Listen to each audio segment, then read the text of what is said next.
Hi, champions.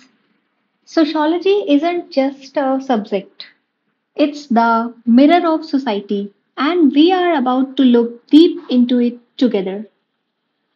I'm your voice of guidance from Toppers Gurukul. Those of you who don't know me, I am your sociology educator Pragya Mishra. तो इसके पहले हम आगे बढ़े थोड़ा सा मेरे बारे में जान लेते हैं. So, as you guys are here to prepare for CUET PG entrance, right? So, I have also given this exam and I have got several universities. So, on that time, जब मैं CUET PG के लिए prepare कर रही थी, I still remember, तो तब उस टाइम JNU इंक्लूड नहीं था CUET PG में. JNU हो गया, साउ हो गया, ये अपने इंडिविजुअल एग्जाम कंडक्ट करवाते थे. इवन साउ तो आज भी इंडिविजुअल एग्जाम कंडक्ट करवाता है. So on that time, I have cracked SAUET, SAU entrance exam with AIR4. तो मैंने अपना सोशोलॉजी में masters south Asian university Delhi से किया हुआ है. एंड अभी रिसेंटली मैं इंटर्नशिप कर रही थी Indian council of social science research, that is ICSSR. तो मैं यहाँ पर रिसर्च इंटर्न भी रह चुकी हूँ और साथ ही अभी मैंने BHU PhD एग्ज़ाम भी क्वालिफाई किया हुआ है. इसके अलावा PhD एग्ज़ाम ये BHU के अलावा भी मैंने कई जगह की मुझे मेरा इंटरव्यू के लिए सिलेक्शन हुआ था, लाइक JNU हो गया, AUD हो गया. तो मैंने BHU में ये PhD एग्ज़ाम क्वालिफाई किया है विद AIR2 और साथ ही मैंने assistant professor UGC net exam भी क्लियर किया हुआ है. तो इसलिए ऑन दैट बेसिस मेरे पास एक्सपीरियंस है, CUET का भी हो या फिर PhD एग्ज़ाम का एंट्रेंस उसका हो. तो I think in that way I can guide you better. So आप लोगों में से जो लोग भी CUET PG के लिए प्रिपेयर कर रहे हो, ये उनके लिए ये वीडियो है, स्पेशली मैंने बनाया है. तो बढ़ते हैं हमारे आगे आगे वाली स्लाइड की ओर कि इसमें क्या है, कैसा सिलेबस आता है, क्या आता है CUET PG में. तो अब इस बार 2025 तक तो हो सकता है, अब कई लोगों ने कई एग्जाम दे चुके होंगे, आप लोगों में से कई लोगों ने प्रीवियस ईयर भी देखा होगा खोल करके. तो and I am damn sure कि जिन लोगों ने प्रीवियस ईयर देख लिया है, PYQs वगैरह देखे हुए हैं कि कैसे आते हैं, वो ऑलरेडी उन्होंने एक एज ले लिए, वो ऑलरेडी आगे हैं बाकी दूसरे लोगों से, क्योंकि PYQ बहुत इंपॉर्टेंट रोल प्ले करते हैं किसी भी एग्जाम के लिए, राइट? तो इस एग्जाम का क्या है, इसका बैटलफील्ड क्या है, वो जानते हैं. इसमें टोटल 75 क्वेश्चंस आते हैं, राइट? और अगर आप सही करते हो तो यू विल गेट +4 और अगर गलत करते हो तो -1. ठीक है. और जो इस एग्जाम का ड्यूरेशन है वो है 90 मिनट का, मतलब 90 मिनट मिलेगा आप लोगों को. तो आप लोग ये मान लो कि 60 और 30 मतलब 1.5 घंटे आप लोगों के पास रहेंगे इस एग्जाम को करने के लिए.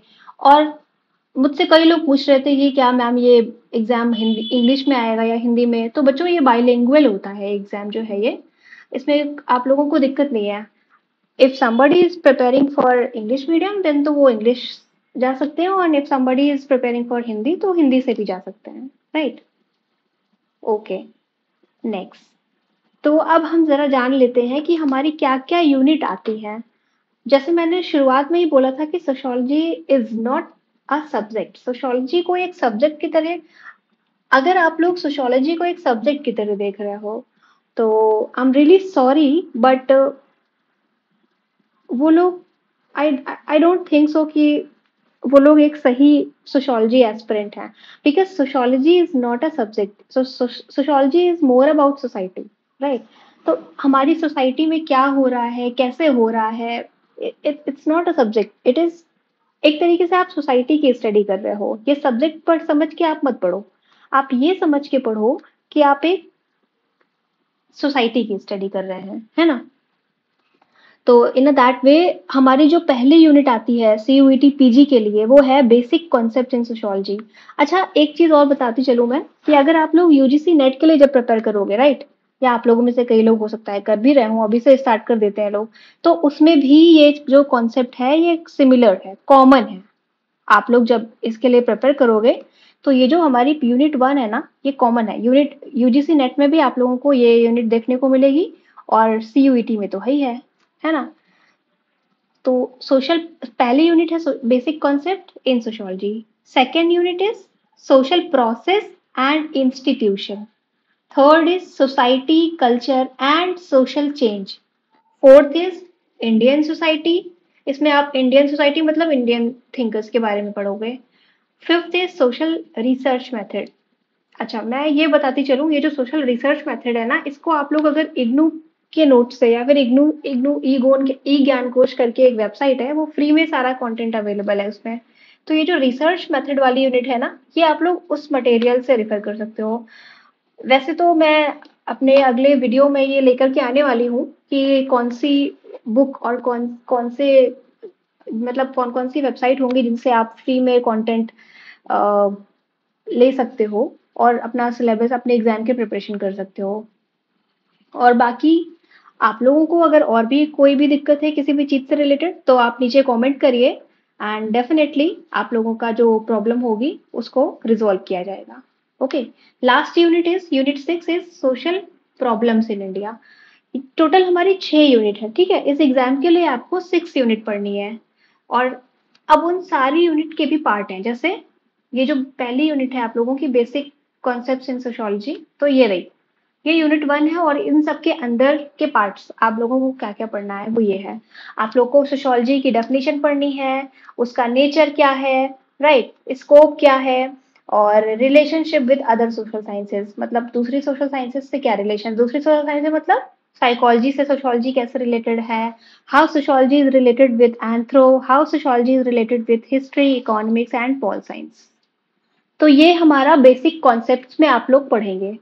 ओके, इसके अलावा क्या है, इसके अलावा है बेसिक कॉन्सेप्ट में सोशल स्ट्रक्चर, मतलब सोसाइटी का क्या सोशल स्ट्रक्चर है, सोशल ऑर्गेनाइजेशन कौन कौन से हैं, कम्युनिटी कॉन्सेप्ट, एसोसिएशन का कॉन्सेप्ट, नॉर्म्स एंड वैल्यूज का कॉन्सेप्ट। एक चीज और बोल दूं कि जो आपकी पहली यूनिट है ना बेसिक कॉन्सेप्ट्स, अगर आप लोग का एनसीईआरटी का 11th 12th क्लियर है बुक से, तो आप लोग ये यूनिट बहुत ही इजिली टैकल कर लोगे। मतलब मैं ये नहीं कह रही हूँ कि आप 100% पूरा एग्जाम में जो भी क्वेश्चन आएगा वो सिर्फ 11th 12th की एनसीईआरटी से हो जाएगा, बट एटलीस्ट 80% और 70 to 80% के बीच में आप कर ले जाओगे। क्योंकि ये जो बेसिक कॉन्सेप्ट्स वगैरह हो गए, बेसिक मतलब लोगों को मैंने देखा है कि कई लोगों को बेसिक ही नहीं पता होते हैं। And that is also okay अगर आप सोशियोलॉजी बैकग्राउंड से नहीं है, बिकॉज मैं भी सोशियोलॉजी बैकग्राउंड से नहीं हूँ, दैट इज फाइन। बट अगर आप सोशियोलॉजी बैकग्राउंड से नहीं है, जरूरी नहीं है इस एग्जाम में अपियर होने के लिए कि आप सोशियोलॉजी बैकग्राउंड से ही हो, पर जो बेसिक रिक्वायरमेंट है वो ये है कि आपके बेसिक क्लियर होने चाहिए, ठीक है? उसके लिए NCERT is very important and crucial source. Okay, so अगला है इसमें स्टेटस एंड रोल का कॉन्सेप्ट है। इसमें हम लिंटन के बारे में पढ़ लेते हैं, ठीक है, पार्सन के बारे में पढ़ लेते हैं। इसके बाद आता है types of status and role and their inter relationship, मतलब आपस में स्टेटस और रोल का क्या रिलेशन है और वो कैसे रिलेटेड है, ये कॉन्सेप्ट भी आता है, ठीक है? एंड सोशलाइजेशन का कॉन्सेप्ट भी इसी यूनिट में आता है, मतलब सोशलाइजेशन का मीनिंग क्या है, सोशलाइजेशन कितने टाइप के होते हैं, प्रोसेस क्या है, एजेंसीज क्या है। इसमें कुछ थ्योरीज भी हम पढ़ते हैं इस यूनिट में, जैसे कि हम पढ़ते हैं फ्राइड की थ्योरी पढ़ते हैं, कूले, मीट, इन तीनों के बारे में पढ़ते हैं और ये बहुत ही ज्यादा इंपॉर्टेंट है, थिंकर्स हैं, ठीक है? कल्चर में हम पढ़ते हैं मीनिंग क्या है, कल्चर के characteristics, material and non material culture, ये बहुत ही इंपॉर्टेंट है और ये यूजीसी नेट में भी इससे रिलेटेड क्वेश्चन पूछे जाते हैं, मटेरियल और नॉन मटेरियल कल्चर क्या होते हैं, ठीक है? फिर अगला है कल्चरल लैग क्या का कॉन्सेप्ट क्या है।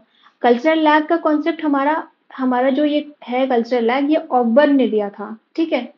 तो कल्चरल लैग, अच्छा मैं अभी इस वीडियो में एक एक चीज अगर डिटेलिंग पे जाऊंगी तो बहुत टाइम लग जाएगा, बट डेफिनेटली मैं आप लोगों के लिए क्लासेस लेकर के आने वाली हूँ, तो आप लोग इस चैनल में जुड़े रहिए, मेरे साथ जुड़े रहिए, जिससे कि आप लोगों को एक एक यूनिट वाइज, एक एक यूनिट में क्या क्या टर्म्स हैं, इवन छोटे से छोटा टर्म्स हम सभी लोग मिल करके टैकल करेंगे, ठीक है? कल्चर एंड सिविलाइजेशन का कॉन्सेप्ट, तो ये हो गया बेसिक कॉन्सेप्ट इन सोशियोलॉजी। इतना कुछ हमें यूनिट 1 में पढ़ना है। अब बढ़ते हैं यूनिट 2 की ओर। यूनिट 2 है सोशल प्रोसेस एंड इंस्टीट्यूशन। अब पहली यूनिट में ये समझ लिया कि हमारी सोसाइटी फंक्शन कैसे करती है, नहीं, उसके प्रोसेस तो यहाँ लिखे हुए हैं यूनिट 2 में। पहली यूनिट ये है, first unit it is more about कि सोसाइटी में क्या क्या चीजें एग्जिस्ट करती हैं, है ना। लाइक जब आप सोशल ऑर्गेनाइजेशन का कॉन्सेप्ट पढ़ेंगे तो उसमें आपको पता चलेगा कि कम्युनिटी क्या होता है, एसोसिएशन क्या होते हैं, इस तरीके से। अब सेकेंड यूनिट इज अबाउट कि प्रोसेस क्या है, अब वो सोसाइटी रन होती है तो उसका प्रोसेस क्या है, उसमें इंस्टीट्यूशन क्या क्या काम करते हैं। तो पहला है सोशल प्रोसेस। इसमें हम प्रोसेस में कितने प्रोसेस पढ़ते हैं, कॉपरेशन पढ़ लेते हैं, एकोमोडेशन पढ़ते हैं, एसिमिलेशन पढ़ते हैं, कंपटीशन पढ़ते हैं एंड कॉन्फ्लिक्ट के बारे में जानते हैं। एंड ट्रस्ट मी, ये जितने भी सोशल प्रोसेस यहाँ पर लिखे हुए हैं, जितने भी मेंशन्ड हैं, क्योंकि इट्स क्वाइट ऑब्वियस कि अगर आप CUET पीजी के लिए एंट्रेंस के लिए प्रिपेयर कर रहे हो तो आप आगे यूजीसी नेट के लिए भी प्रिपेयर करोगे, राइट। तो ये सारे के सारे कॉन्सेप्ट यूजीसी नेट में भी हैं, आप चाहो तो यूजीसी नेट का सिलेबस उठा करके देख लो। और मेरी एक बात जो कि मैं पर्सनली सजेस्ट करना चाहूंगी कि अगर आप CUET पीजी में जा रहे हो, मतलब आप मास्टर्स करने जा रहे हो, तो आप अपने फर्स्ट ईयर से ही, जैसे ही आपको एडमिशन मिल जाता है किसी अच्छे इंस्टीट्यूट में, किसी सेंट्रल यूनिवर्सिटी में, आप तुरंत यूजीसी नेट के प्रिपरेशन स्टार्ट कर दीजिए, राइट। चलिए, अगला जो है वो है सोशल ग्रुप। सोशल ग्रुप में क्या डेफिनेशन है, कैरेक्टरिस्टिक्स क्या है, सोशल ग्रुप के टाइप क्या है, कितने टाइप के सोशल ग्रुप होते हैं, लाइक प्राइमरी सेकेंडरी ग्रुप। ये जो हमारा प्राइमरी सेकेंडरी ग्रुप है, ये CH कूले ने दिया था, ये वही CH कूले हैं जो यूनिट 1 के थिंकर्स में अभी मैंने आप लोगों को बताया, फ्रॉइड हो गए, कूले हो गए, राइट, ये रहे, ये वही कूले हैं। तो हम आपस में इस तरीके से ना इंटरलिंक करते हुए कॉन्सेप्ट्स को पढ़ेंगे, जिससे आप लोगों को याद भी रह जाए चीजें फॉर लॉन्ग टर्म। ओके, अब जैसे ये दूसरा है इन ग्रुप आउट ग्रुप। ये इन ग्रुप आउट ग्रुप का कॉन्सेप्ट सुमनर ने दिया था। अब ये सुमनर क्या है, इन्होंने क्या बोला, इन ग्रुप आउट ग्रुप क्या होता है, ये सब हम one by one we will read each and every concept and topic, right. फिर उसके बाद आता है रेफरेंस ग्रुप, ये हमारे मर्टन ने दिया था, एंड पीयर ग्रुप। तो ये सारे ग्रुप्स हो गए सोशल ग्रुप में कौन कौन से प्राइमरी सेकेंडरी ग्रुप पढ़ते हैं, इन ग्रुप आउट ग्रुप पढ़ते हैं, and reference group and peer group पढ़ते हैं। Okay, social process, social groups. Now third is social institutions. Institutions क्या होते हैं, मैरिज हो गया, फैमिली हो गया, kinship, education, religion and economy, meaning and function, मतलब कैसे काम करते हैं और इन सबके फंक्शन क्या है अपने अपने, ठीक है।